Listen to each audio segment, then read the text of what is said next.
Welcome to the Lineman Lounge, hosted by Mike and Evo, calling their shots and being outlandish.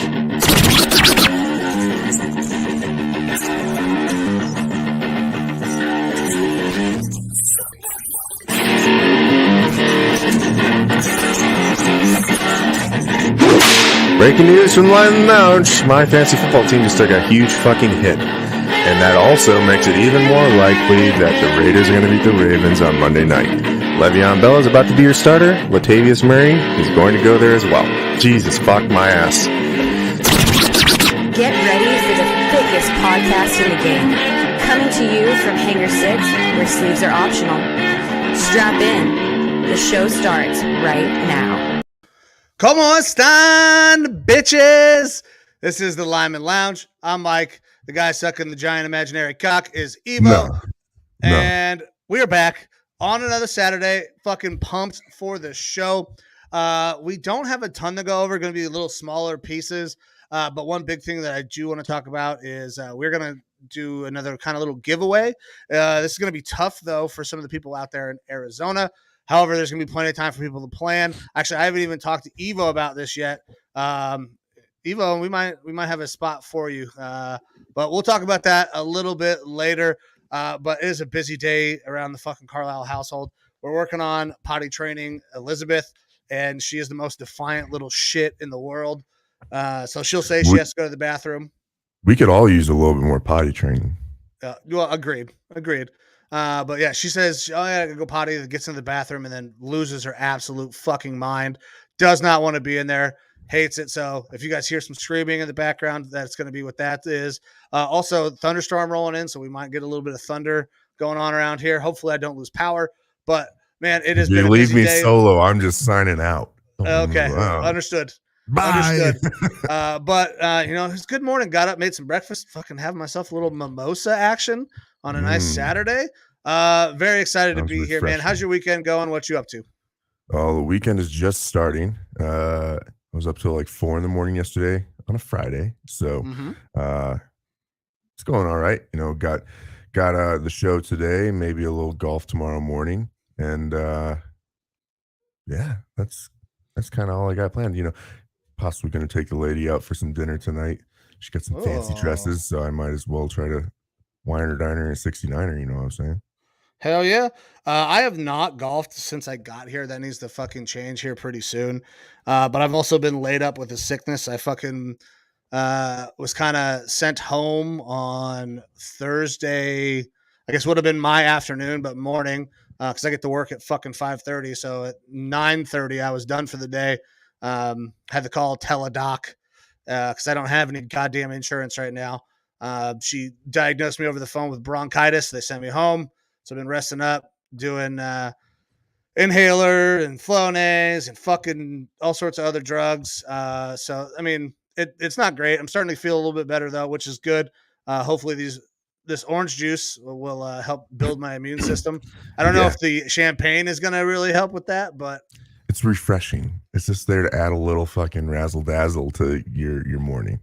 Yeah. I mean, listen, I've already taken care of all of my commitments today, with the exception of one. We have our mattresses finally being delivered to the new house. Been sleeping on fucking Graydon's mattress. He loves it, but it's a piece of shit. I cannot stand it. It's so hard. I got to get that super soft mattress. But I'm pumped for that later. Finally sleep in a bed that I enjoy. But man, it's just busy morning. I'm actually in the process of making sure we pump this thing out right now. Torres hit me up yesterday, was asking if we were going live again this weekend. So make sure that I make him aware. And if you guys are not aware of when we go live without some of the messages that I send out, you can go on YouTube, like and subscribe to the channel, and you'll get notifications anytime that we go live. You got to hit the notification bell on YouTube, but you will get notified ahead of time. Or if we have a show scheduled, you will get a notification about that as well. Absolutely. So, guys, if you're not subscribed to the YouTube channel, please do so. And then also hit that little bell for the notifications, and you'll get the updates. And whenever we go live, right now we're still working on just Saturdays, but we never know what's going to happen with our lives. At some point, I may move on to this midnight schedule or the 9 p.m. to fucking 5 o'clock in the morning. So we might have opportunities for more. Or, if I get 100% disability, quit my job and go to school, I'm going to do this shit all the time.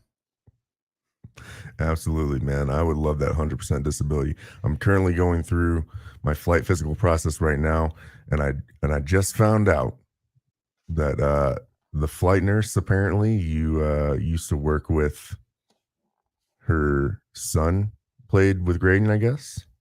Oh, really? Who is it?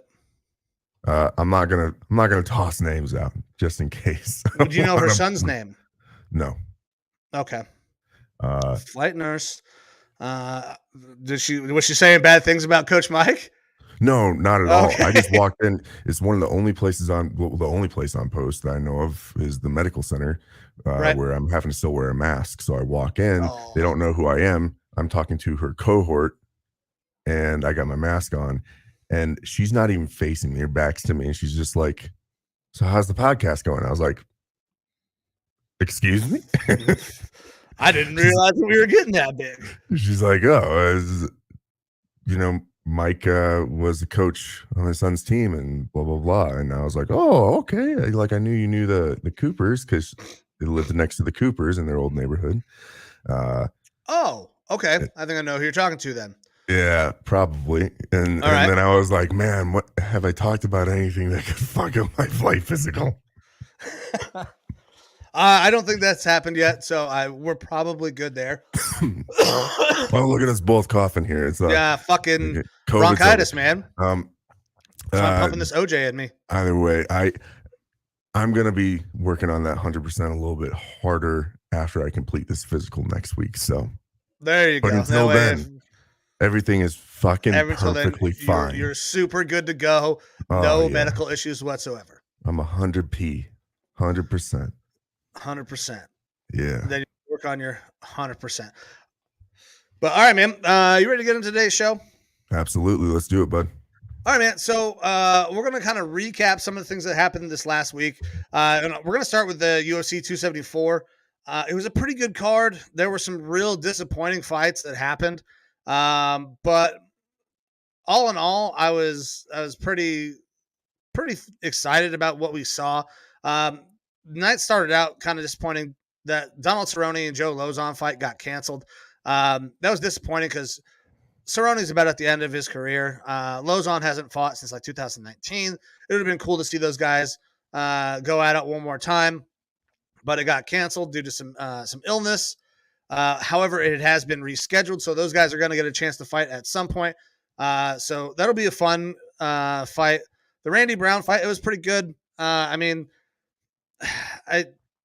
It was okay for me.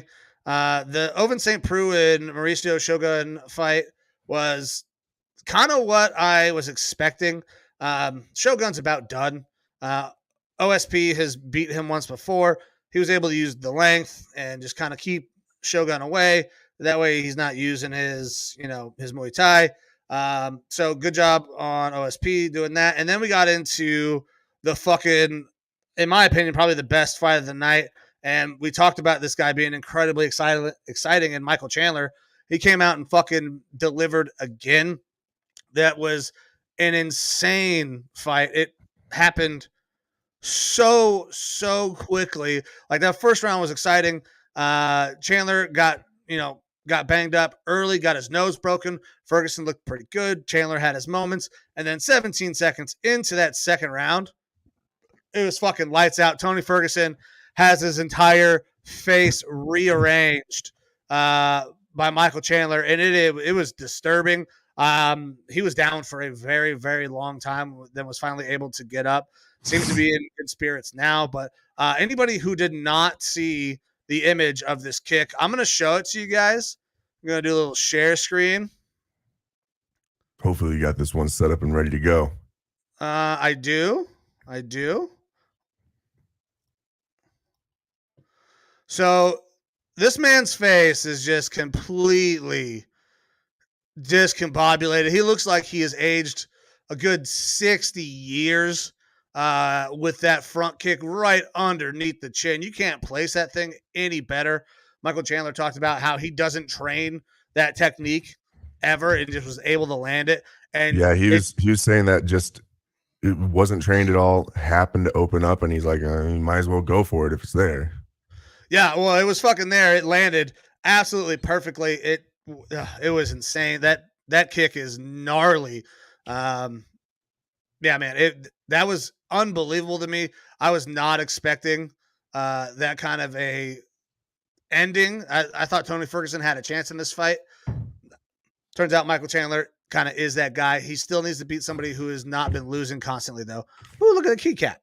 Yeah, she was crying outside the door, so I was like, all right, you can come in. All right. Yeah, I'm actually pretty sure. Oh, no. He left. Peter was sleeping out here back behind me. But so that was a good fight. And then the fight that I was the most excited for was the Rose Namajunas Carla Esparza fight. And it was the fucking worst fight I think I've ever watched. It's right up there with that Israel Adesanya and Yoel Romero fight where nobody fucking did anything the entire goddamn time. And then Rose, thinking that she has done enough, is raising her hands at the end like, oh, I fought a smart fight. Well, she didn't do enough. She ends up losing her title because she just would not engage. That was really disappointing to see because I love Rose. She is absolutely dominant on her feet compared to most of the women in that division. She had her moments where she blocked takedowns. She got up from takedowns. Like she should have been able to let her hands go a little bit more because she had already proven that she could fucking get up. And that it did not happen. It was very, very disappointing to me. What's up, $20? Yep, $20. What's happening, dog? He is currently live. I also just hit this him guy up right real here. Quick. Yeah, hit him up to let him know, hey, we live on the lounge as well. Yeah, as far as that Rose Namajunas fight, I mean, we both gassed that bad boy up on the previous pod. I didn't get to watch any of the fights. I wasn't in the house. I was out partaking in libations, we'll say. Yeah, right. But the reviews that I've heard or, commentary that I've heard after the fact is basically everyone still kind of believes that Rose is still the best female fighter in her class, that she kind of let up on this fight or that it's mentally she wasn't in it as much as normal, which, when you're looking at a champion, you're expecting them to be like that 100% of the time. I think this will definitely be a big wake-up call for her. And she fights so much better with that chip on her shoulder. Mm-hmm. And that's absolutely going to have returned now. If anything, it's a disappointment to see her lose this fight, but it'll just be more exciting for that next fight because she's not going to want to not hold that title for long. Yeah. Well, and the thing that stinks for her is I don't think that she's going to get to fight Carla Esparza for that title again because there's not going to be an immediate rematch because that fight was so fucking boring. Nobody wants to see it. And I don't think Carla Esparza holds on to it. Zhang Li or Joanna Jędrzejczyk, whoever wins that next fight is going to have the chance at the title. And I think both Joanna or Zhang Wei can beat Carla Esparza no problem. And Rose will be going against one of those two again, which don't get me wrong. I'd rather see that fight than watch another Carla Esparza Rose Namajunas fight if it goes the way that it did, because it was absolutely fucking atrocious to watch. I was sitting there, and when you get, DC and Rogan talking shit about the fight that they are calling, that's not good. Like they were in the middle of the commentary saying, like, this is how the UFC loses fans. It was that bad. The only fight that I could even remotely equate that to was Israel Adesanya and Joel Romero, where Romero just fucking stood there and waited for Izzy to do something instead of attacking, letting Izzy counterpunch him the whole goddamn time. So it was not good, and it was real disappointment for me. But the main event delivered, kind of like I expected. We talked about it, Spicy Mike hopped in and said, that trying to cut that extra weight for Charles Oliveira may become a problem. It wasn't. I mean, Charles Oliveira is a fucking animal. He is so goddamn good. He will put himself in really bad situations. Gaethje caught him multiple times, put him down multiple times, and it didn't fucking matter. All Charles needs to do is be able to not go to sleep and find an opening. And as soon as he got Gaethje to the ground, that was it. It was game over. Gaethje had no chance, could not get up, locks him up, rear naked choke, continues to extend his record for most submission wins in the UFC. That title is now vacant. Nobody is the current lightweight champion. There's going to be a fight for that lightweight champion. Guaranteed. Charles Oliveira, number one contender. He's in that fight. Now it's who is he going to fight? I think a lot of people are thinking that it's going to be Khamzat Chimaev, which it makes sense. But this is a guy who's not beaten anybody top 5 yet. Okay. I think Khamzat is probably the second best lightweight in the world right now, but he has not beaten a top 5 guy. So we don't know.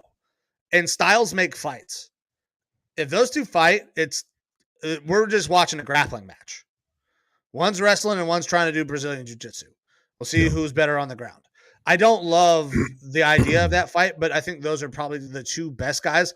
However, there's a lot of opportunities out there for other guys. It seems like everybody that night was calling out Conor. Conor is getting ready to make his comeback pretty soon. He does not have a fight scheduled yet. He doesn't know what weight he's going to fight at yet either. I don't think Conor fights in 2022. It won't be until early 2023 that he fights. I think we could maybe see the end of 22, like October timeframe. But I mean, people are calling out Conor because they think probably at this point it's going to be a little bit easier of a win, and that's a lot of fucking money. Conor brings in money, and I mean, why not? Why not make your bag if you're not getting a title fight? Right? Like it makes perfect sense to me. Yeah, absolutely. A fight that was kind of talked about. Chandler called out Conor McGregor as well. That's a fight that I would love to watch. Fucking Michael Chandler, Conor McGregor. I think Chandler could torch him, but it would be very interesting with both of their very type A personalities. Yeah, the vitriol, promos that they would cut would be fantastic. Yeah, that vitriol leading up to it would be pretty intense. Yeah. So, I have to agree.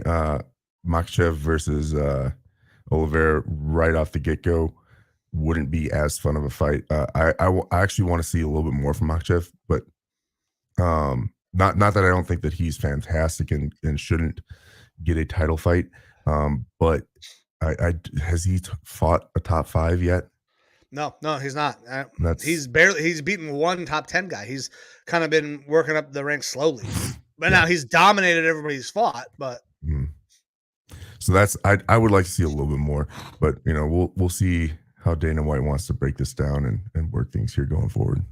Well, and it also depends on where this fight is. Say this fight happens in Abu Dhabi, Machaev is definitely going to be in that fight. It's going to sell like crazy.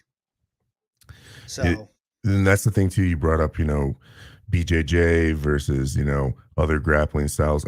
When it comes to, those Dagestanians, if there's one way to combat jiu-jitsu, it's their style of fighting.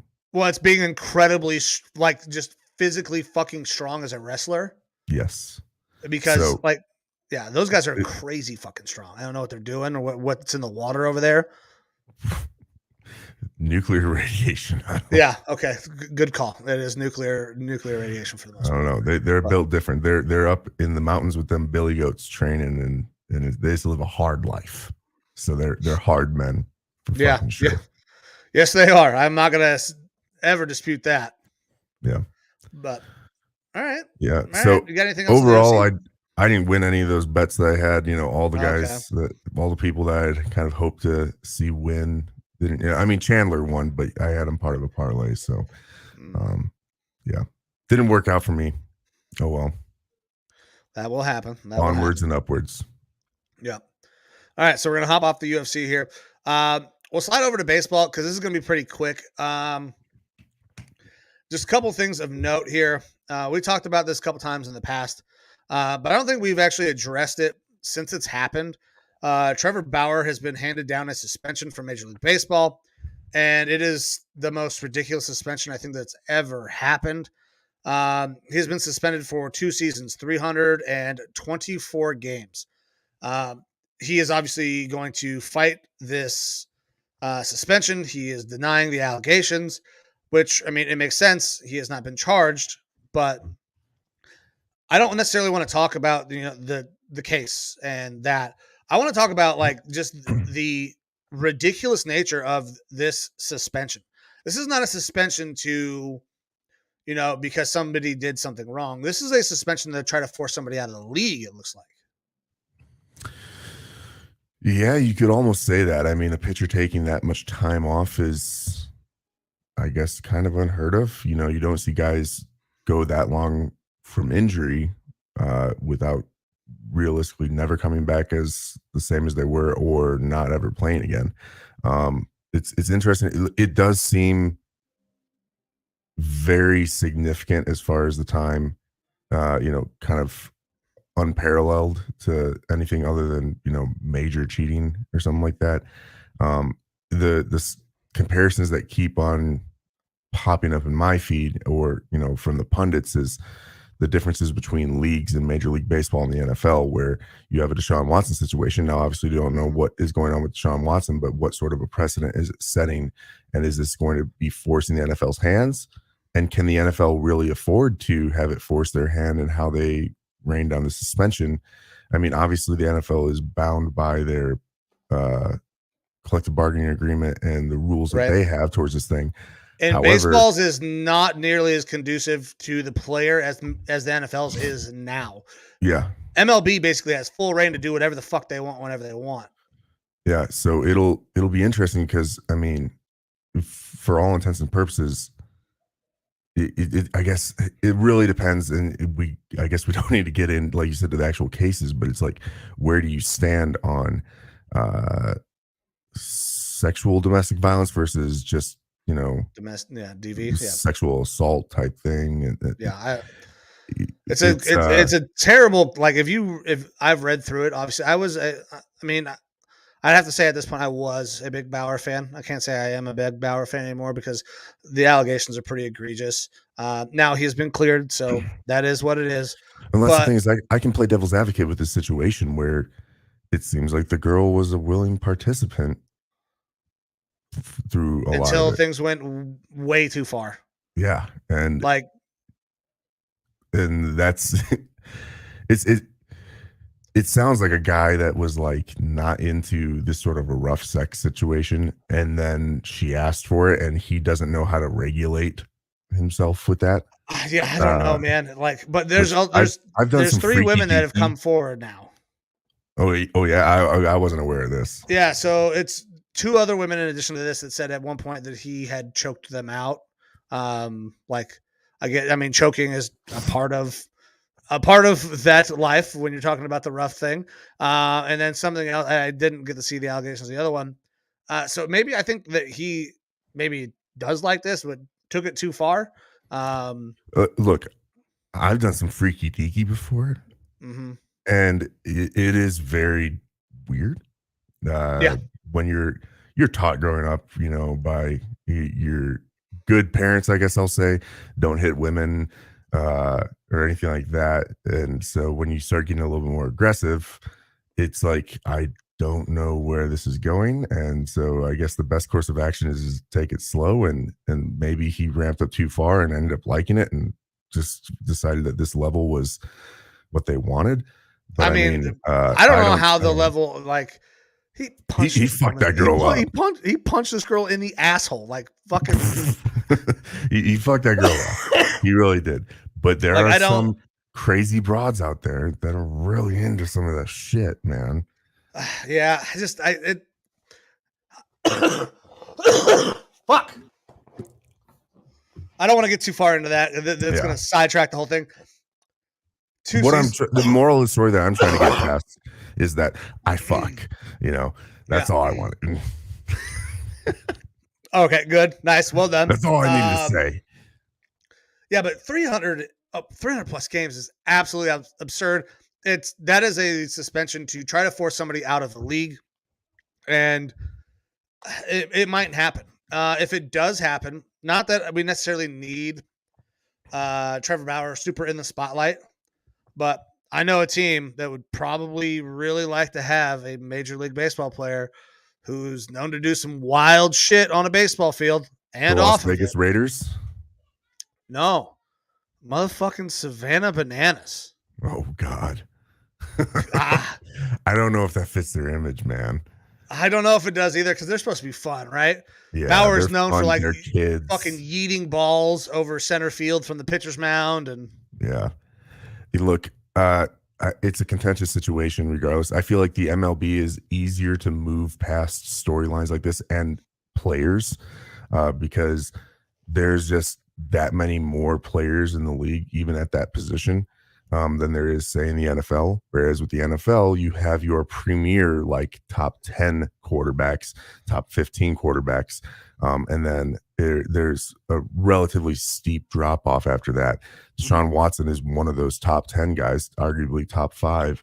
And the NFL can't afford to let him, even though there's going to be plenty of negative PR and press surrounding him, they can't afford to let that guy out of the spotlight, even though he basically hasn't played in 2 years. And the fans will still end up coming around in general. If he goes out there, he starts balling out, starts playing. And even if he goes out and doesn't play well or something like that, it's still going to be a storyline for at least a year. Because with the contract and everything, it's going to be a long-term storyline. Whereas with Bauer, I feel like, and this might just be my feeling, so it's just complete postulation, but if Bauer were to never play again, I don't think the MLB as a brand suffers for it because people will just be over it. People will just be over with the story. They'll be over with his production because it'll be next guy up at that point.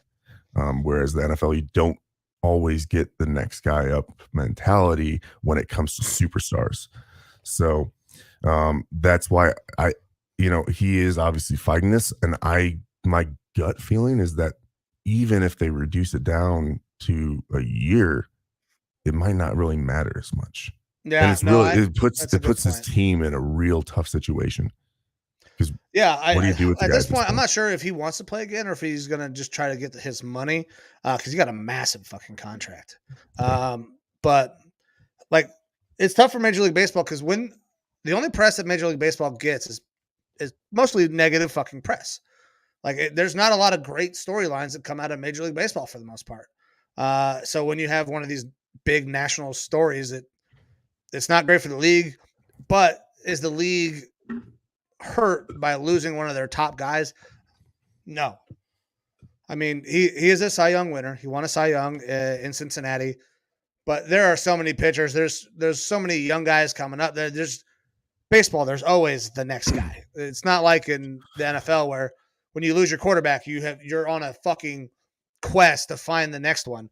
These guys are always coming up in Major League Baseball. A good team is having 4 to 5 starting pitchers that are noteworthy. And that's the other thing too, is that if you have a pitcher go out there and they blow up their elbow, they need Tommy Johns and they never return to form, like that's not an uncommon occurrence necessarily. Yeah, that's very true. So you're more conditioned in baseball for a guy to be almost that flash in the pan. You could have a guy come up, be that Cy Young Award winner one year, and in the next 2 years, they are nothing. They're not worth talking about. They could be out of the league. So I think baseball fans are much more conditioned to move on from players, especially star players like that. So that's why I feel like baseball doesn't feel that is as necessary to even consider changing the suspension.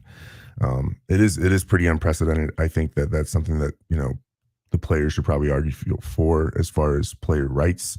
But then again, it's almost like it's very contentious because they're like, do we argue for rights for players who do something as, relatively horrific as what happened? So it's a tough situation, but it is a very large suspension and something that we hadn't talked about yet, just because we were very football focused there for a while when this suspension came down. Yeah, absolutely. So, all right, we'll get off of that. The one other thing I did want to talk about with Major League Baseball, it's kind of a two-parter. Right now, Guardians have a series going on against your Minnesota Twins. Your Twins are right now leading the AL Central at 19-14. Guardians are in second place, 15 and 16. So this is kind of an important series early in the season. Your guys took game 1 last night. Massive third inning for the Twins. I think it was the third. 9 runs scored, or maybe it was the fifth. It was one of the third or fifth. 9 runs scored in an inning, and the Guardians never could scratch back in. But one thing that I noticed, and I kind of wanted to talk about, something that's been going on in college baseball at the start of the year, catchers are not calling signs anymore. They are using a little digital wristband to send pitch calls out to the pitcher. Hi, Hannah. Hey, baby. Yeah, now some MLB teams were trying this out. Correct? Yeah, so the Twins are using this. The Twins are using that technology, and I don't know how I feel about it. I think it is very alien. Good. It's very alien, but obviously it could be working to some extent. The Twins pitching has been one of our issues for a while, and they actually seem to kind of be figuring it out this year. And you were right. It was the 5th inning yesterday, that 9-run 5th inning from the Twins there. So it helped to that blowout win. I believe it was 12-6 or 12-8. We came back. 12-8. Home run in the 9th to make it look a little bit more respectable. No. But the whole digital calling of the signs thing it's interesting, because the reason this is happening is because somebody used technology to steal signs. So we're going to combat that by adding technology to send the signs, which is weird, but also at the same time, it makes sense to me. My only question is, catcher calls a sign, right? He says, all right, throw me a fucking fastball, low and inside. The pitcher says, nah. Then what? Like, he's back on his fucking wristband? Yeah, it's very interesting to me because, and you'll have to explain this to me, because I know that this technology is being used, but I did no research into how it was actually being implemented, other than the fact that the catcher had some sort of a wristband.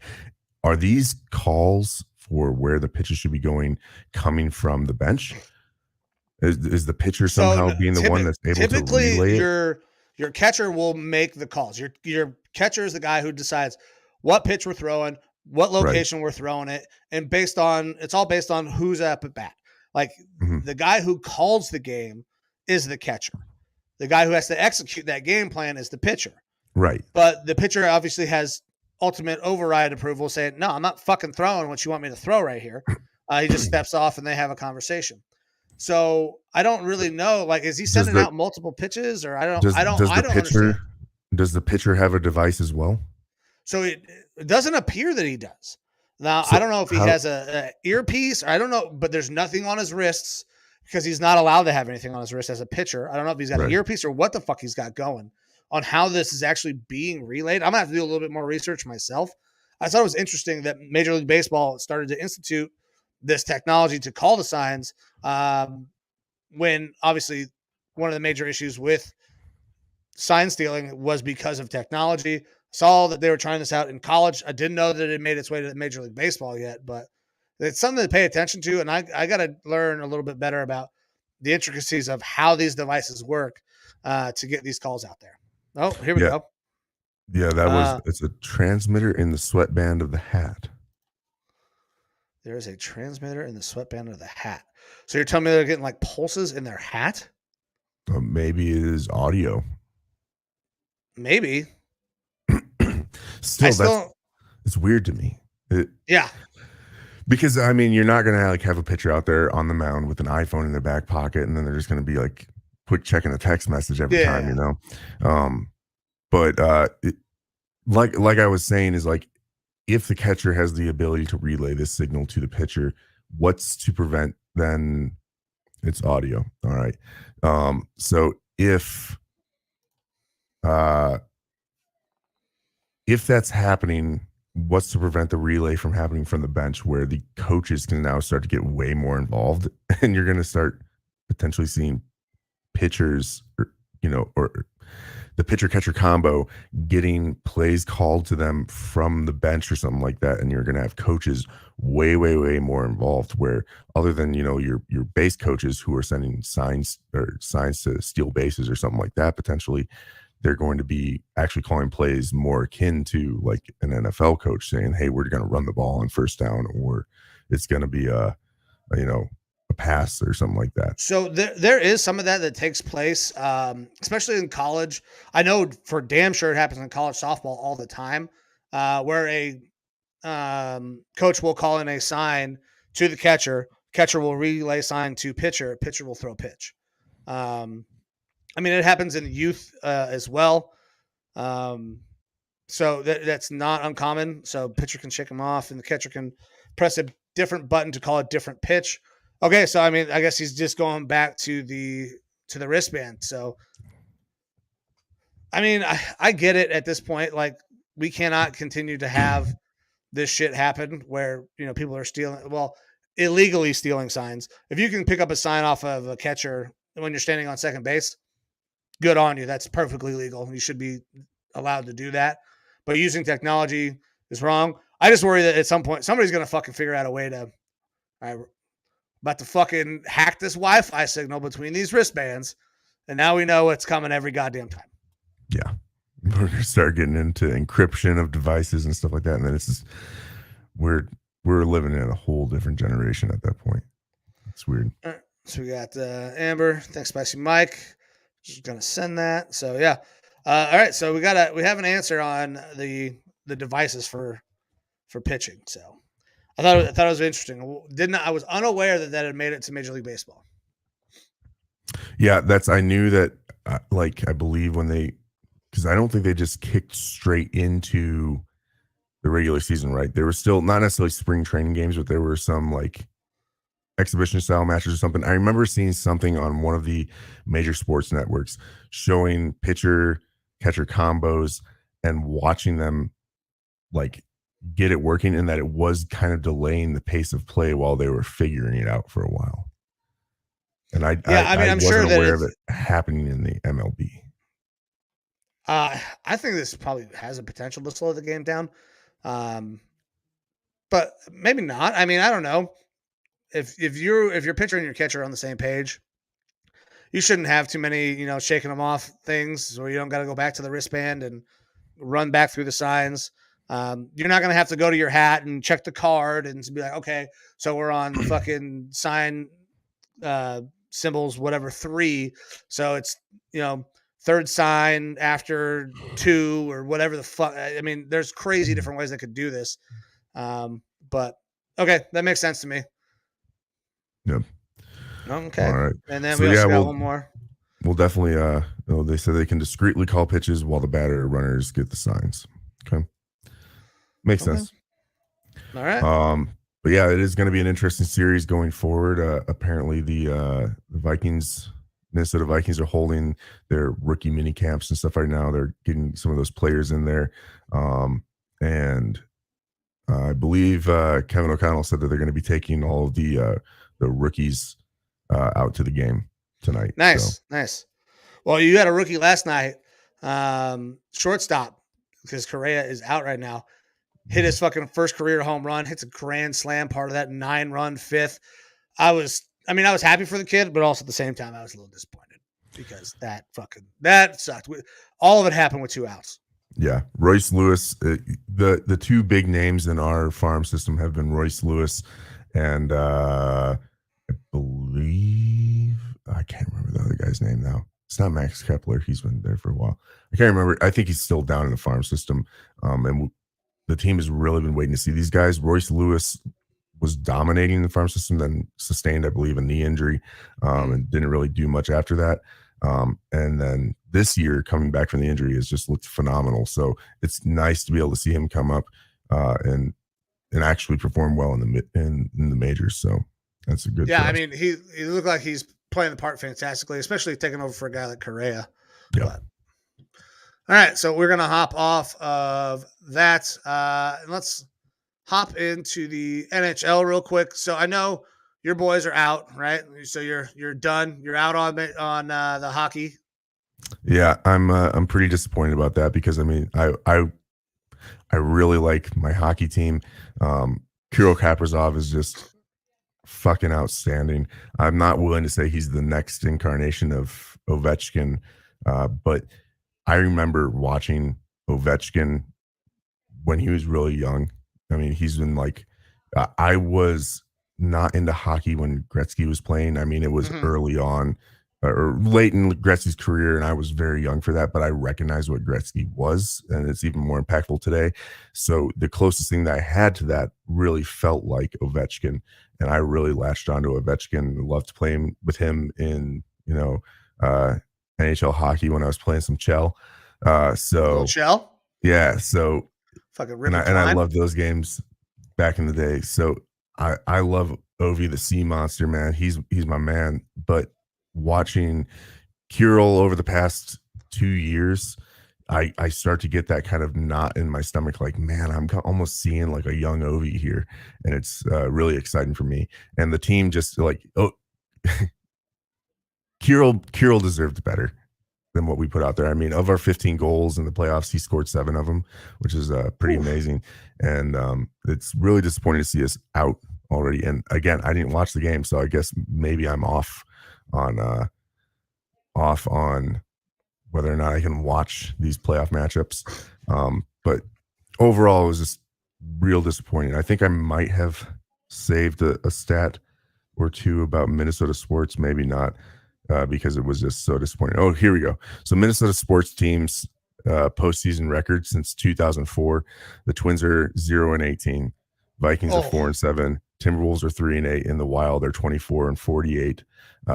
So the Wild have the best win percentage in the postseason since 2004. At 33%. At 33%, yeah. With overall Minnesota sports having about a 27% win rate. It's fucking tough to be a Minnesota sports fan. It really is. Trust. I mean, I understand. I'm here in the Cleveland area, Cleveland fan. We've had really, really good teams. We just not performed in the playoffs, though. But yeah, I 100% understand.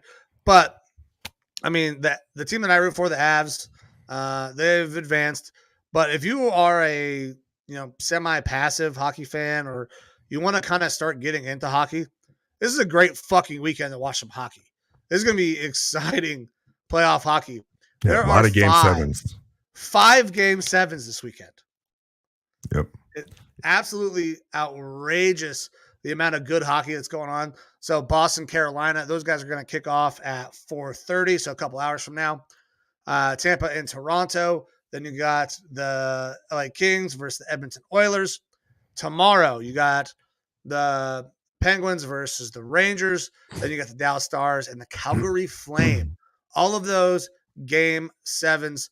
That's going to be fucking super cool. I might actually try to kick on some hockey tonight, depending on when that Guardians game is on. Just because, gotta watch my Guardians. Absolutely. Yeah. So you talked a lot about the Avalanche last time. And I will say this is that when the Minnesota did not have a hockey team, I leaned more towards liking the Avalanche. Now, part of that was passive hockey fan because we didn't have a team at the time, and I like their jerseys as silly as that is. I enjoy their jerseys and whatnot. But again, when Ovi kind of hit the scene, it was way more focused for me on the Washington Capitals. And so that's probably going to be the team that I'm rooting for. They're more of the underdog, being a 4 seed. So that's the team that I'm going to be rooting for. Again, more passively, just because I'm kind of out. It's like you just blew your wad after your team goes out, and so things are still a little bit sensitive. Yeah, I understand. So you keep bringing up Ovi. I mean, obviously one of the most prolific goal scorers ever. And obviously he will never score as many goals as Gretzky and those guys did because the rules have changed.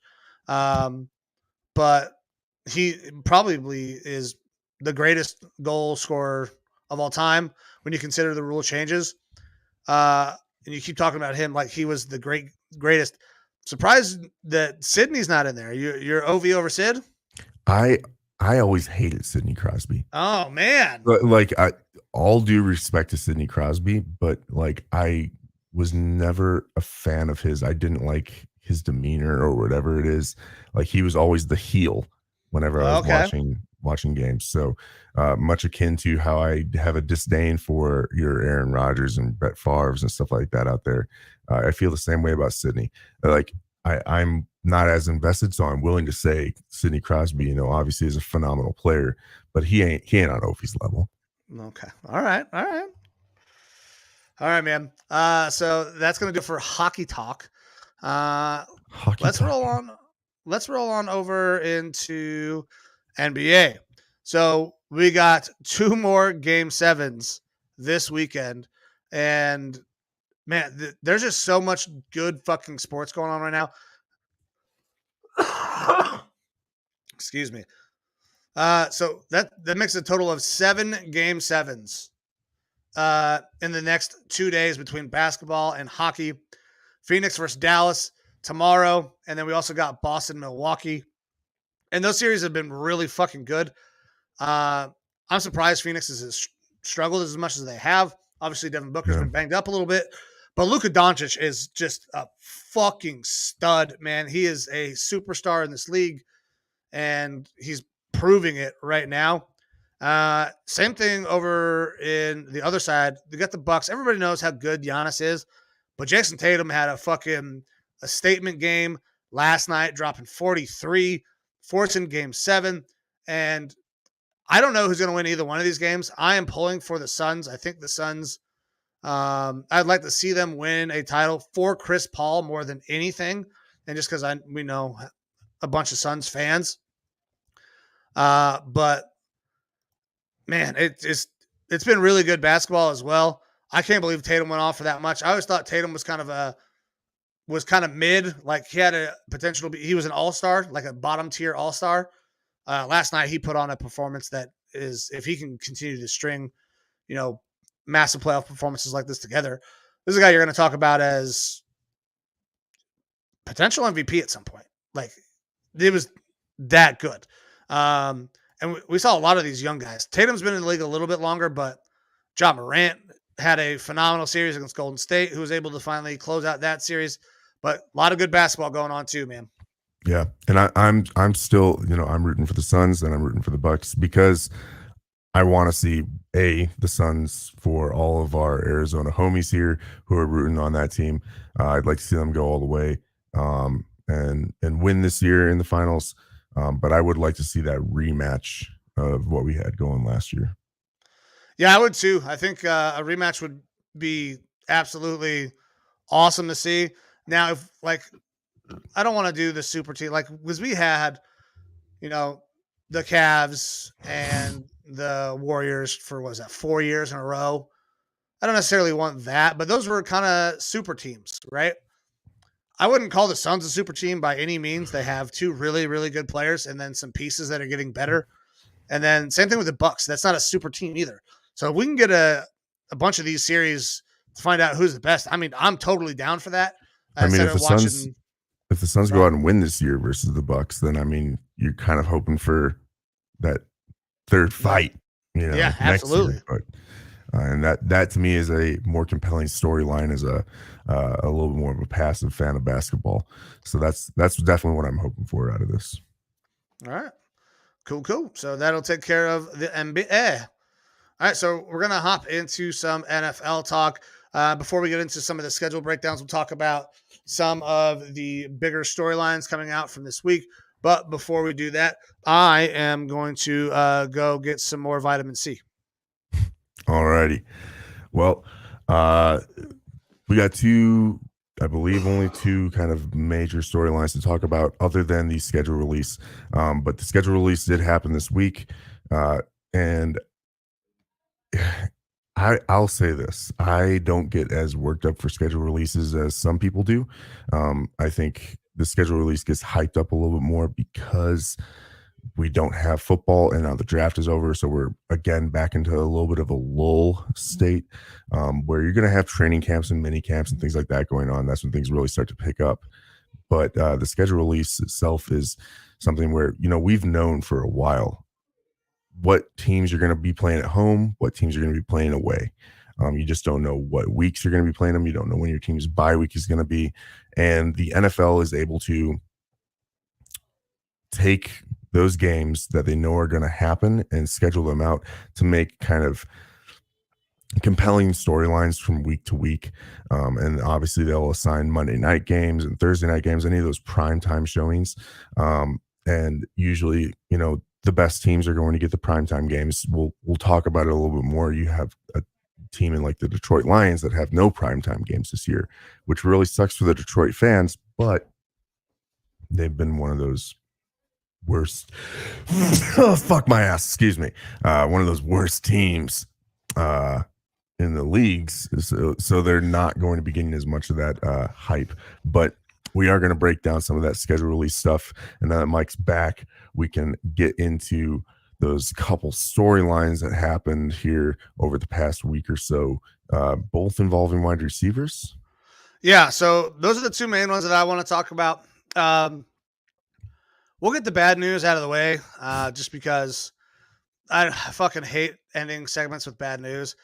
But we got another story of a young wide receiver doing dumb shit. Jeudy was arrested for domestic violence. And that's never a good thing. Arrested on suspicion of second-degree criminal tampering with a domestic violence enhancer on it, which is so that's I don't know what the fuck that means. So that's why I just went with the domestic violence. If anybody else knows what that actually means.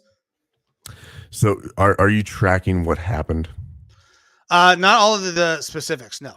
So and I might even be off on this because obviously as time progresses, we're getting more in the story. Right. Jerry Judy's girlfriend has asked for the misdemeanor to be case and everything dismissed. It sounds like he had his phone in a vehicle. She wanted to see what was on the phone. He said no. Locked the car. In the car, there was baby formula or something like that. And so it was like he was denying his child food, which is how the police took it, or how she was pushing it to the police at the time because she was upset. Something along those lines. I could be very off on this, but that's kind of what has been relayed. He's been put out on bail. She's asking for it to be dismissed. It sounded like it kind of got blown up way beyond where it should have.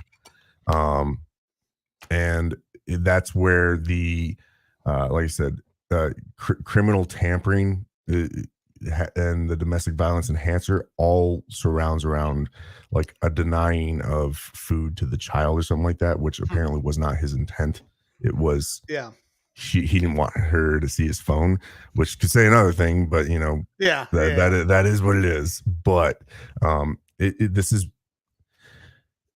a lot of things with professional athletes involving the law and blowing over in one way, shape, or form or another. And in some cases, that's not a good thing. In this one, this is probably not going to turn out to be much because this is something for a lawyer to easily fight off. From the ESPN story, it says the woman who had a 1-month-old child with Jeudy told Judge Chantel Contiguglia, I don't fucking know, that she did not feel threatened during the incident and that she made contact with the authorities to just monitor the situation and that the authorities ramped things up way beyond there. So this is probably going to blow over. If you follow us on the socials, I immediately started, getting some of those memes out. How Jerry Jeudy has been traded to the Raiders because he fits in with their culture and stuff like that, and how there's a better wide receiver core in prison than the Bears have and stuff like that. It is all jokes. It's fun to make fun of these situations, but in reality, this one is probably a situation that got a little bit overblown. It's not a storyline, of course, that the Broncos would like to have, but when you're dealing with premier athletes, these are going to hit the tabloids, if you will. So don't worry, Kayla Hubbard, you're probably going to have your receiver this year and it's not going to be a problem. Yeah. So I didn't know all the very specific details on like how it went down with, I just saw that there was the domestic violence and I don't know all the fucking, when you read off the exact charges, like, okay, so I know about 4 of those words. So I'm going to go with the ones I know. Yeah. Well, I mean, it's also good. Also, in this ESPN article, it says that authorities have said that there was no allegations of any physical violence.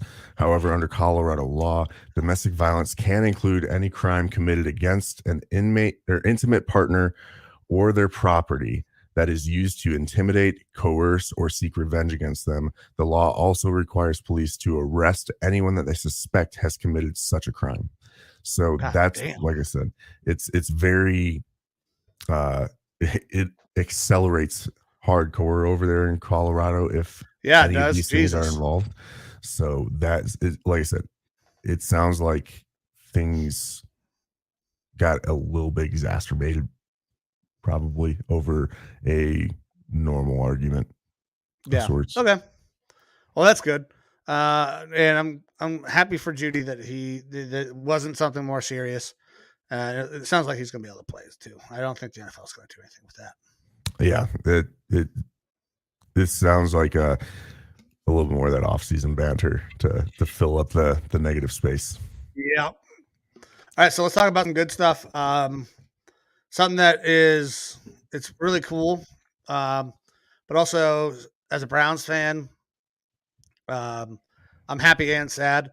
Jarvis Landry has signed a deal. He is going back to Louisiana. He is signed with the Saints, and I can't think of a better spot for him to go. I mean, he's from that area. He played at LSU. He has family down there. They're going to have, a bunch of young guys on that offense, with the exception of like Alvin Kamara, who's been there a while. Michael Thomas has been kind of missing. So he's going to be a leader. That's what he was for us. He was a fantastic leader in the locker room. He kind of helped change the culture of the Cleveland Browns when he got here. I mean, listening, like I could still turn on that speech from Hard Knocks, or he's telling motherfuckers to be at practice, and it'll give me chills because that's the kind of thing that our organization needed. He came in and provided that right away. So I'm happy for Jarvis, but I'm also kind of sad to see him go. It didn't make sense for us to bring him back, especially with the signing of David Bell. I think they're very similar in receiver types. So, I mean, good for Jarvis. And that's a pretty dangerous group of receivers they got down there now. Yeah, you're looking at Michael Thomas, assuming that he comes back. You got Jarvis Landry, and then last year, in the absence of Michael Thomas, you saw guys like Marquez Callaway, Traquan Smith, Lil Jordan Humphrey. That all these guys were kind of showing that they can play in this league. They can be potentially number 2, but at least number 3 star receivers. And then you go out and in the draft this year, and you get a Chris Olave with that first pick. So your top 3 is Jarvis Landry, Michael Thomas, Chris Olave. That's a damn good top 3. And when you have a guy like Jameis Winston who can sling the ball all over the place, I mean, obviously there's those knocks on Jameis Winston. It's his decision making. He still throws for like over 4,000 yards every year. 5,000 yards, 30 touchdowns, but 30 picks. That'll always be the thing that goes along with that. He's got all those targets out there now, though. And remember, Jameis was doing this in Tampa, where he had two solid receivers, but they were a different makeup than what he's going to have here with the Saints. Now you're going to have 3 potentially top end receivers with a much more dramatic makeup, where you're talking about, instead of having your big body guy out there in Tampa, Michael Thomas ain't small. No, I'm not saying that, but I mean, I still view him as a different type of receiver. Yeah, he's not a Mike Evans type. Yeah. And then in Jarvis and Olave, you've got speed, you've got route running, you've got great underneath stuff. So it's going to be a really dynamic and interesting passing attack out there. And then we got the Eagles Shithawks reporter, Bobbert Goblin. At least he's still got Baker. Yeah. We'll have Baker until somebody gets hurt. He won't play for us. I don't know how many times we can say it.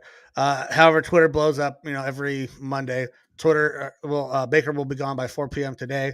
That's like the running joke now on Twitter, Browns Twitter anyways. And I mean, that's not going to happen, not until somebody is in desperate need of a quarterback. We could actually end up playing Baker late in the year when he's on the Commanders, because Carson Wentz is blowing out his knee.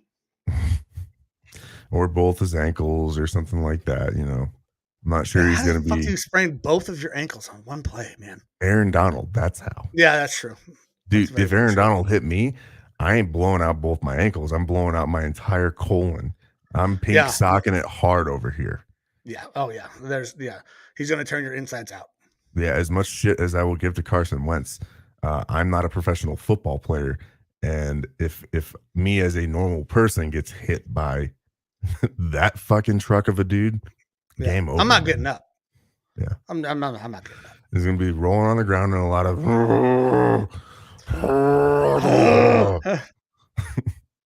Like I I need just to got up my fucking VA scorpion. disability. Oh, man. Yeah. All right. So those were our two major storylines. We got another little thing here. Eagles essentially traded Wentz for Brown. Thank you. That's. I mean, you guys. Actually, they kind of did. Yeah. I mean, I don't know AJ Brown's how the very good fuck for him. Howie Roseman pulled that off, but he did it. Like, We've talked about insane Howie to me. Roseman is trying to solidify his spot there out in Philly, and I think it's working. Like, yeah, he just got a contract extension. yeah.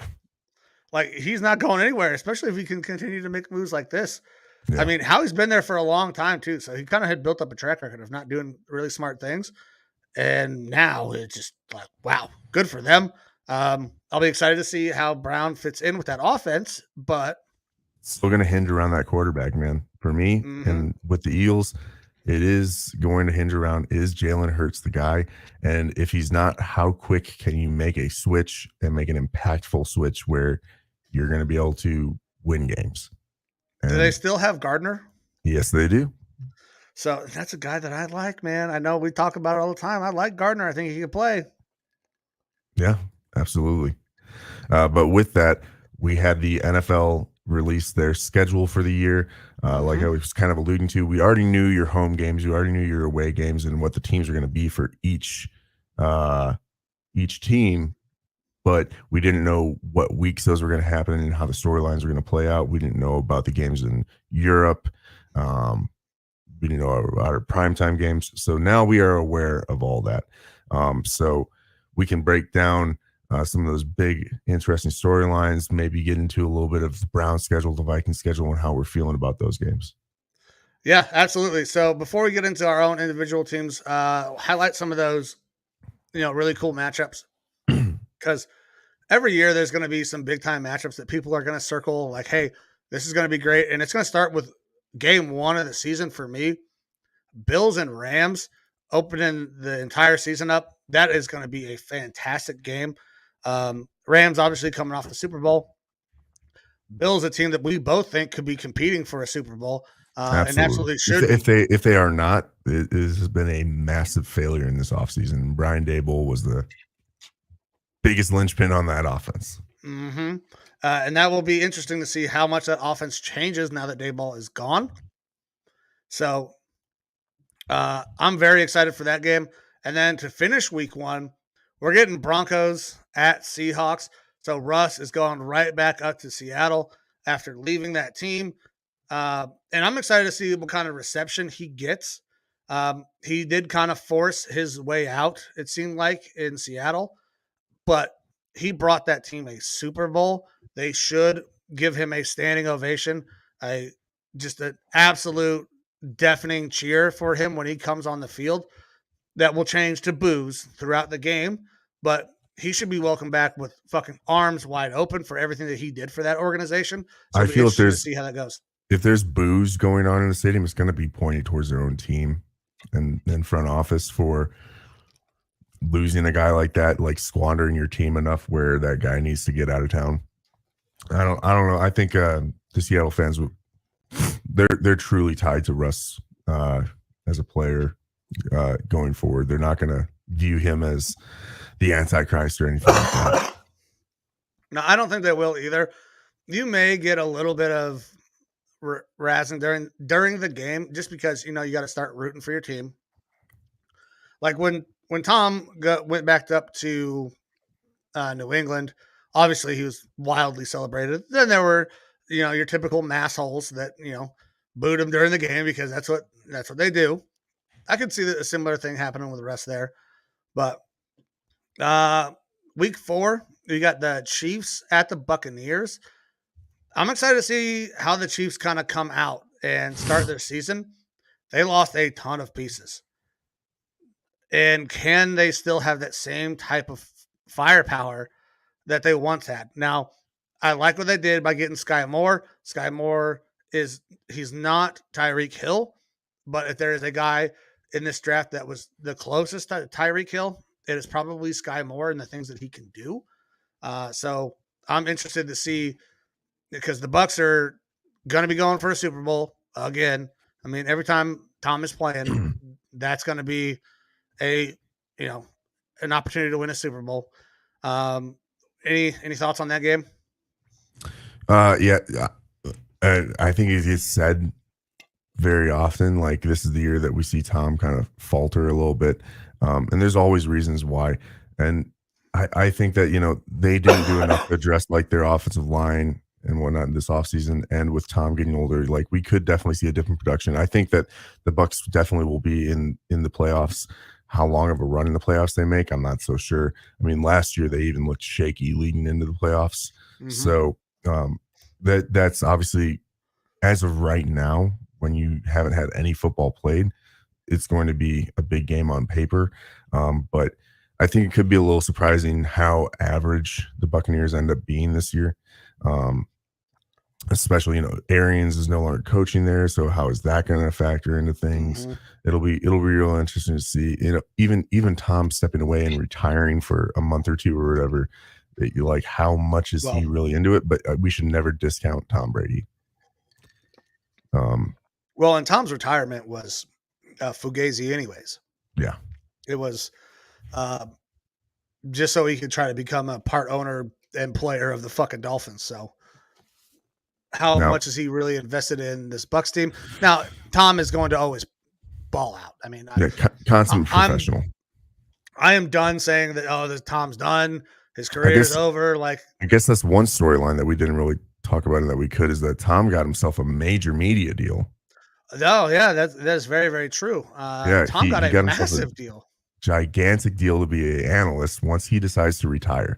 Already set up as a 10-year deal. I believe it's got him set to make more money than he has earned in the NFL, purely from contracts. $350 million.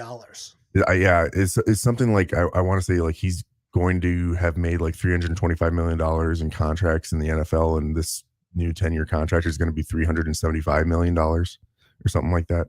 Yeah, he's going to be making bank.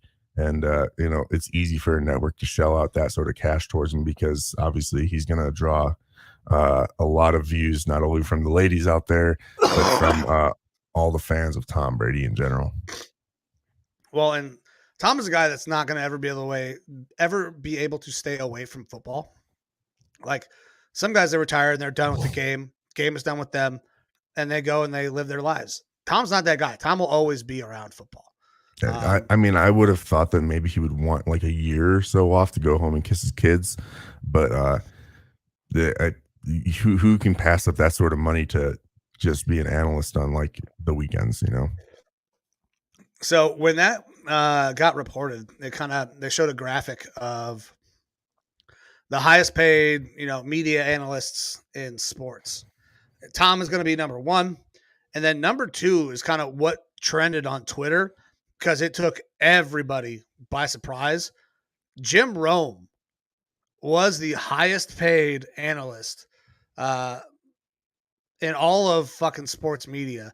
And Jim Rome has not, as far as I know, has not been really big for quite some time, but he is still fucking. The Rome is burning stuff is old school. Yeah. He still does like a little radio show or a podcast or something. I didn't know Jim Rome was still getting it like that, but good for Jim Rome, making fuck tons of money still. I guess, yeah. I mean, but good on Tom too. He's going to come in. He's going to make more money than Tony Romo, which I think is absolutely deserved.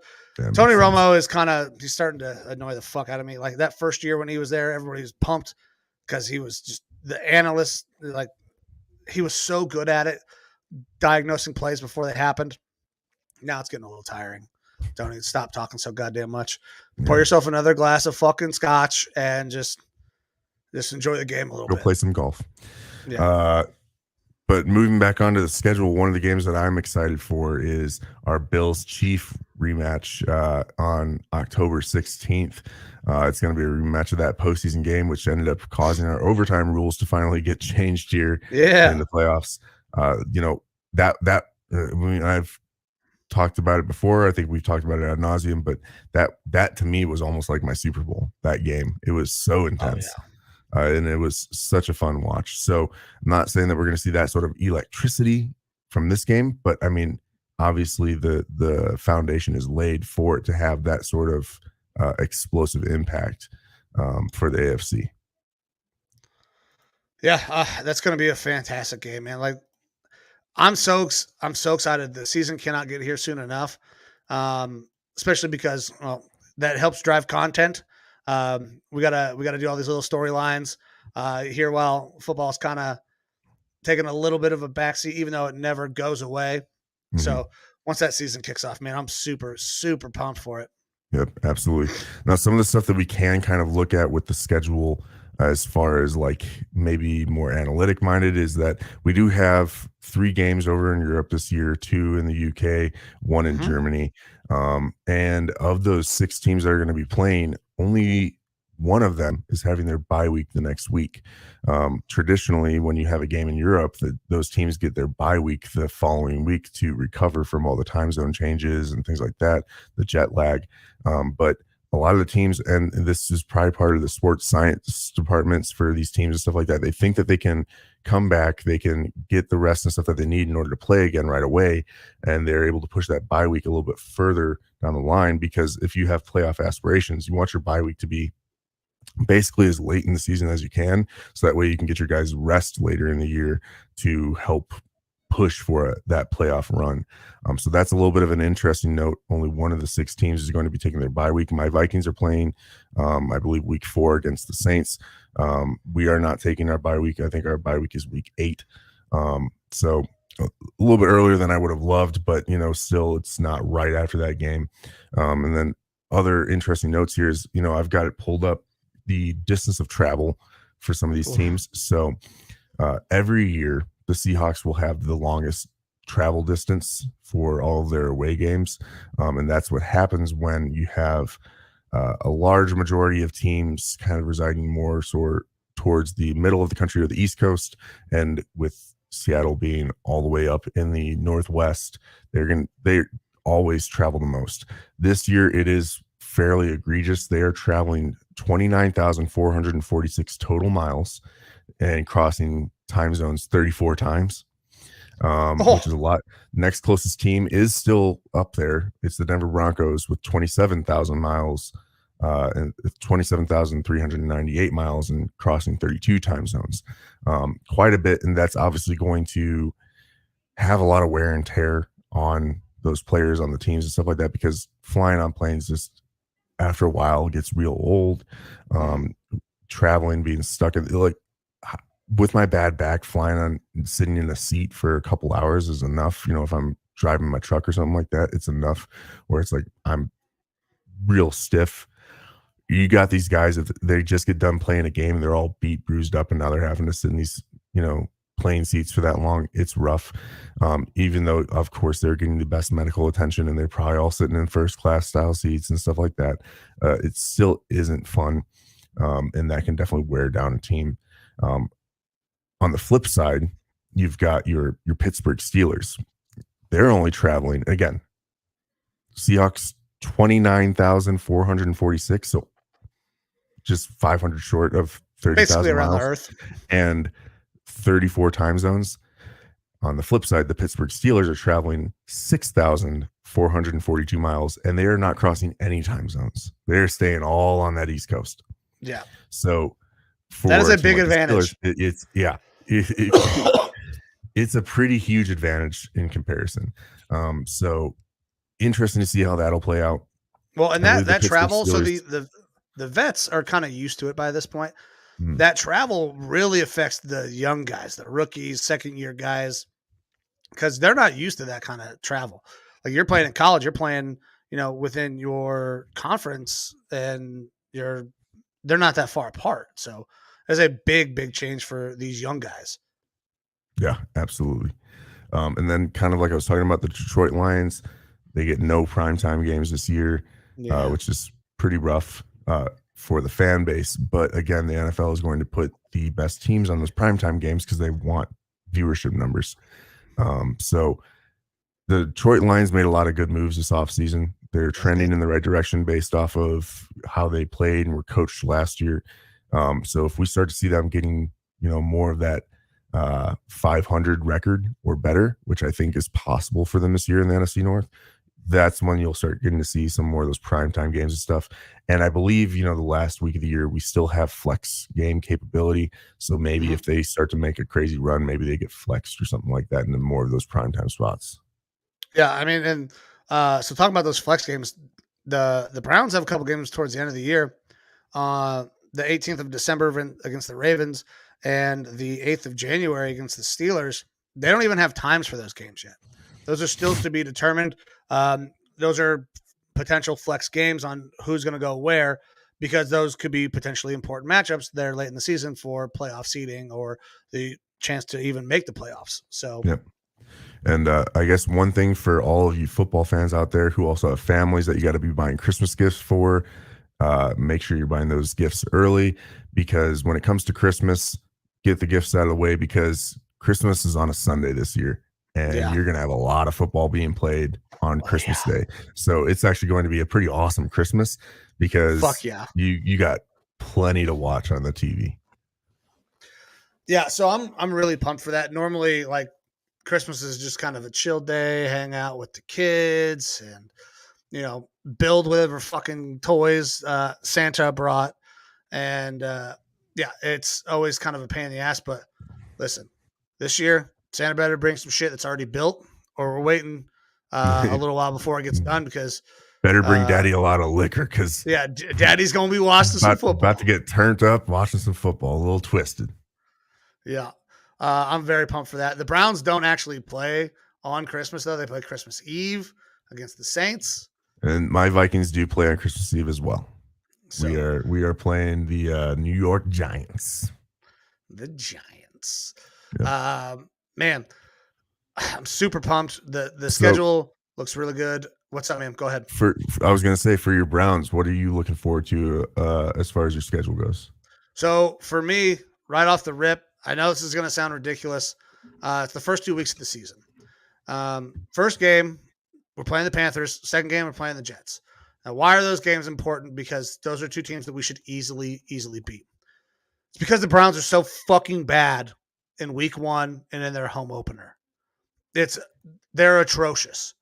The Browns have not won a home opener since 2014. That's the game against the Jets in week 2. So that is going to be huge. We want to come out. We want to get a win right off the rip at home and show that, hey, these are not the same old Browns that can't win early in the season. Beyond that, it's week 1. The Browns have lost 17 straight week 1 matchups.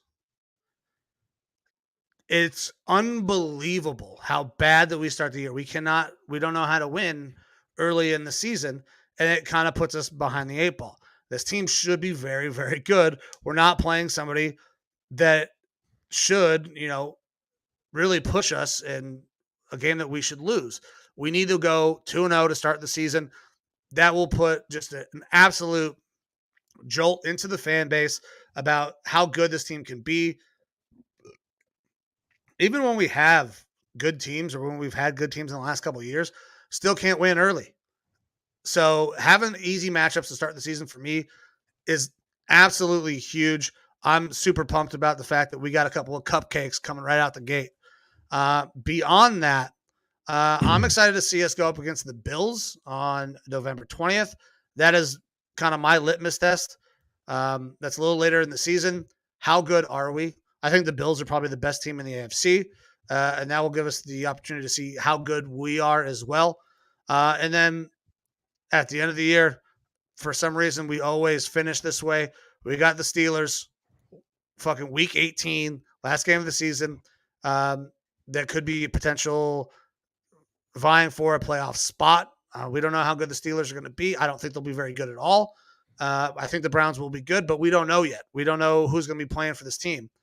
So those are the big ones that I am kind of circling. Like, these have got to be, these are must-win games. Yeah, and that's looking at my Viking schedule. I'm able to say I think that we could be like a 10-7 team with the schedule. It felt like we were going to be facing a lot of heavy hitters throughout the whole thing, and as I look at it again, it still is a lot of heavy hitters, and obviously any given Sunday anything can happen. But really interesting for us is that the first time in team history with fans in seats, we are going to be playing the Green Bay Packers at home week 1, a big rivalry game. So we are starting off with our rivalry match, right? Yeah. So huge. Which is going to be real interesting, because as much as I like it, and I like that we're getting to play the Packers so early and at home, and I like our chances to win this game, because not only are the Packers going to be coming in with a team that's somewhat more depleted than they were last year, at least on defense, and offense too. They've got Aaron Rodgers, who has no one to throw to. Really, I'm not huge on their receiving core or the guys that they got on offense. It'll really, again, all be on Aaron Rodgers' shoulders to see if he can make that happen. But you have the Vikings team going in that's going to have a new offense, a new defense, new schemes, and a much more of an emphasis on a passing offense. Mm-hmm. The Packers aren't going to be able to game plan for us like they have been able to for the past, several years, with Mike Zimmer being there and kind of knowing what he brings to the table. So hopefully we can catch them off guard there, get us a big victory in week 1. Week 1 victories always feel good. Victories against rivals always feel good. If we're able to get that win, I'm probably going to be balls to the wall about this season. Mm-hmm. And then we again play the Packers on New Year's Day, second to last game of the year. We did that this past season in Green Bay. That's the rough part, is that it is one of those winter games in Green Bay. Those are always tough, regardless of what type of team that they put out. Those games are always tough. New Year's Day being a Sunday? Yes, it is a Sunday, January 1st, and that's an afternoon game. But And we also nursing that hangover. Fucking yeah. And then we finish out the year with the Chicago Bears. I don't think that they're going to be much to write home about this year. I've hated all of their moves that they've made this offseason. I thought Ryan Poles was going to be an awesome GM hire, and maybe he still will be, but the moves that he's made so far is like, let's completely rebuild this team, and we're going to start with nothing. So it's been a really rough go there, as if you're a Bears fan. But I mean, we are facing some, like I said, some heavy hitters this year. We see the Cardinals, we got the Bills, the Cowboys, Patriots, Colts, and obviously playing the Packers twice each year. Those are really big hitter games. Like I said, I could see this being a 10-7 team based on the schedule and based on the things that moves that we've made. I still think and hope that we have one more kind of splashy signing for the Vikings here in the next coming weeks. I guess sidebar news is that JC Treader, there's reliable sources out there saying that he was waiting until after the draft to see where some of the offensive line help landed, and then he has his short list of teams, and the Vikings are on that short list. Nice. According to him. I believe someone was even tweeting with his dad, who was a Vikings fan or something like that, or a Vikings beat writer or something, and his dad was like, yeah, the Vikings are one of his top options. With Kwesi Adofo-Mensah being, formerly of the front office there for the Browns, he's going to understand his health situation. He was scheduled to make about $8 million this year on the Browns contract. We have, after signing rookies, about $8 million left, so we'd probably still want to maneuver some cap space around. And we declined to get Bradbury's fifth-year option, so we don't have a center under contract past this season. So to me, it makes sense. Give him a 2-year deal, maybe a little bit less this year, a little more next year, and get, even if he is just league average. I mean, he was top 5 last year, I would say. Yeah, he was very good. If he is just league average, I feel tremendously better about our offensive line and tremendously better about the team overall going into the season. So again, like I knew the teams that we were going to be facing on this schedule, just didn't know when. So it's interesting to see where those games kind of lay out. Unfortunately, Vikings are playing the Cardinals this year, but it is at home this year. So I wouldn't be able to make a trip up to Phoenix to catch that game. Not that I did it last year, but it is what it is. It's a schedule release.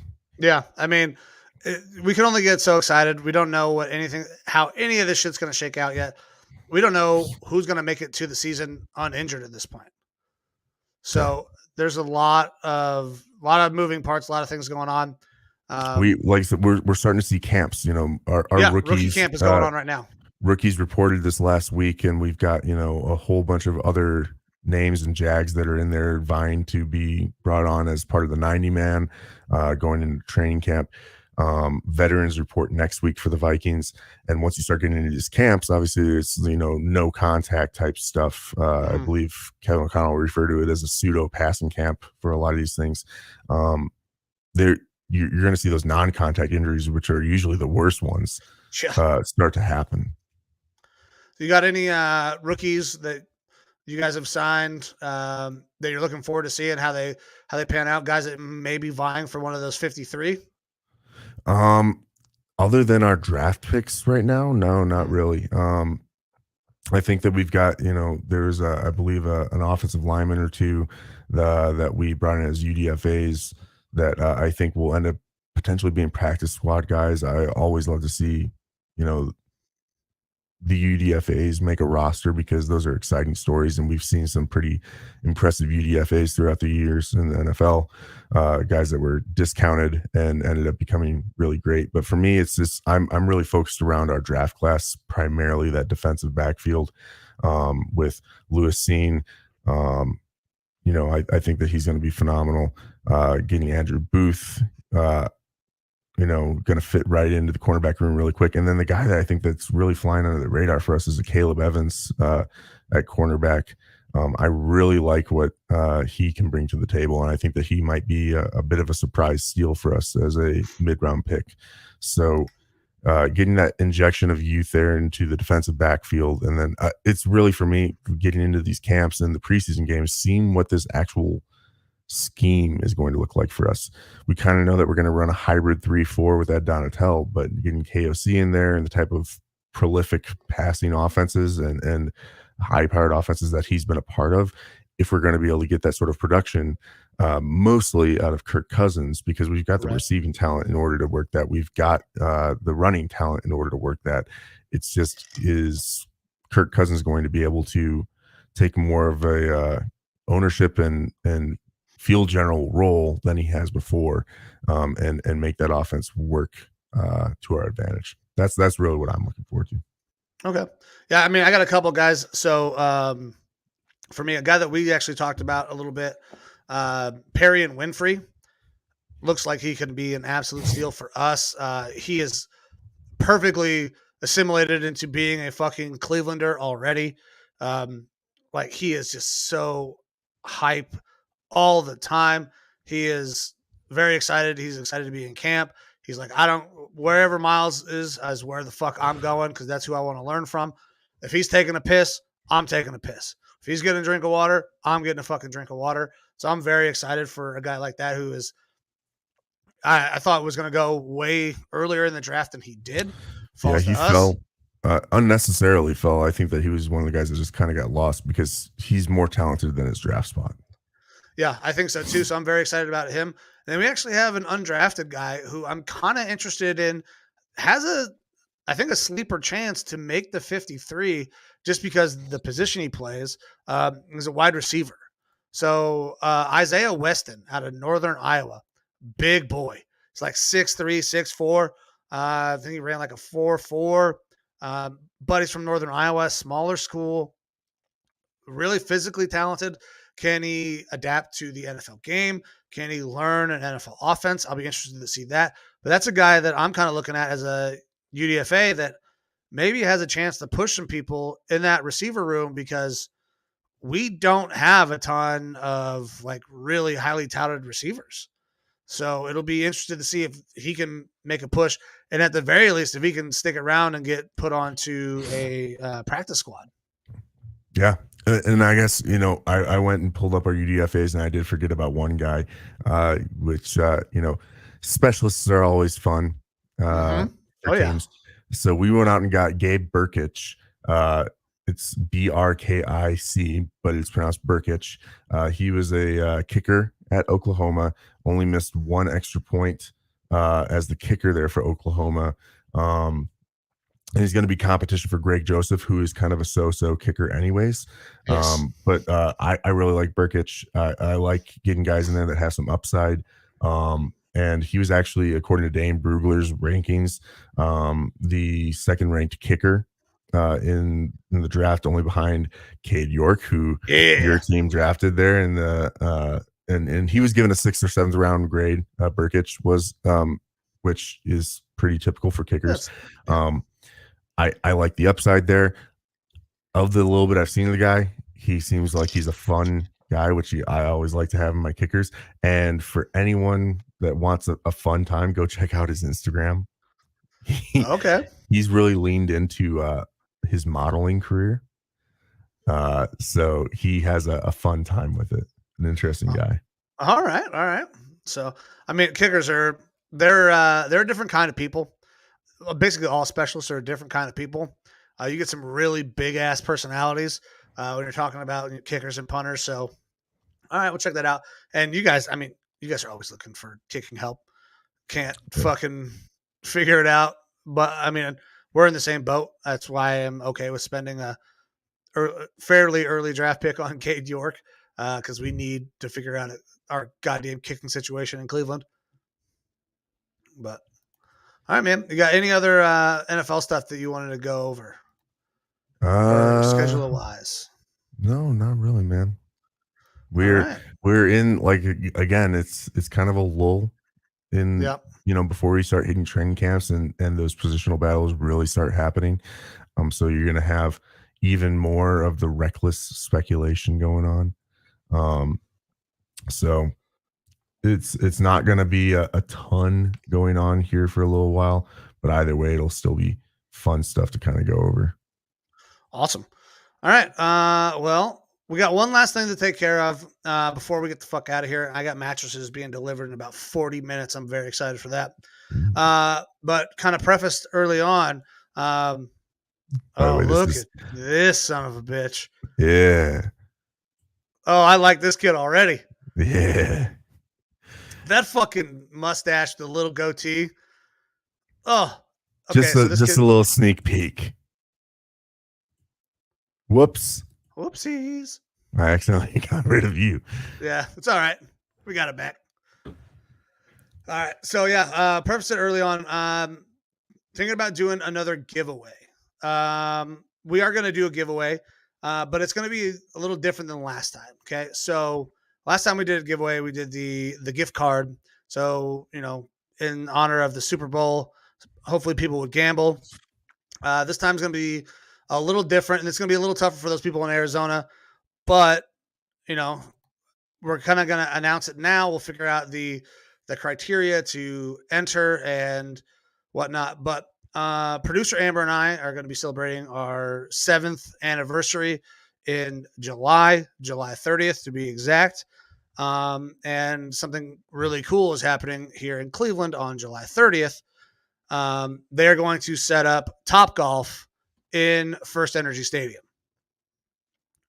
So we saw that. We're like, well, we got to fucking go. Like, how are we not going to go do that? Like, because we go to the city, we'll leave kids with grandma. We got built-in babysitter. It's fantastic. Well, when we did it, you can't just buy 2 tickets. You have to buy an entire bay,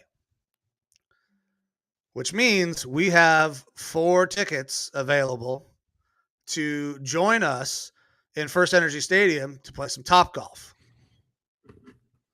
Now, I don't know how we're going to work it yet to get it out there to let people get kind of signed up and into the drawing. But right now we got 4 spots available.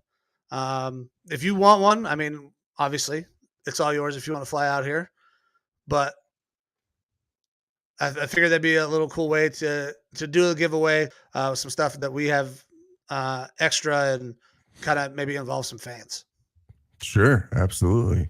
And as you get out there in more of the Cleveland area, hopefully we can build up a little bit more of our Cleveland fan base and get some of those working people on it, involved and looking to try to join up Sleeveless Mike out there to hit some dingers. Yeah.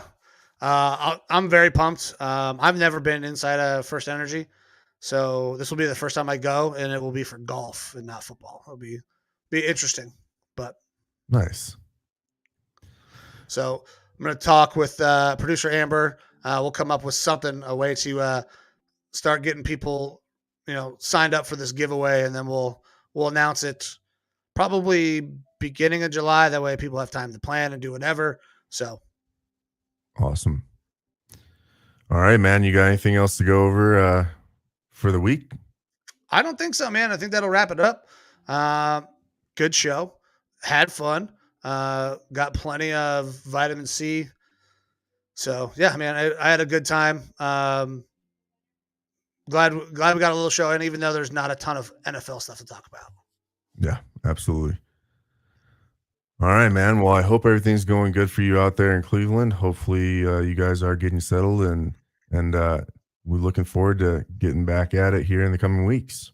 All right, man. Sounds good. Let's get the fuck out of here. Guys, thank you very much. This is the Lineman Lounge. We can be heard anywhere that podcasts are found. I'm actually a little bit behind. I got to publish some of those other podcasts that did not get published while we were in the transition of moving. So there's going to be a ton of episodes to go and listen to, download if you did not get a chance to listen to them before, or check them out on the YouTube. Obviously, we had a bunch of people in here on the YouTube today. I think basically all of our comments today came from the YouTube. Find us there. We have the socials, Facebook, TikTok, Twitter. Guys, thank you for everything you do. Thank you for all the support. We're going to get the fuck out of here. We'll see you guys, I think, next week. We'll let you know. But thank you. See you. See you. Welcome to the Lineman Lounge, hosted by Mike and Evo, calling their shots and being outlandish.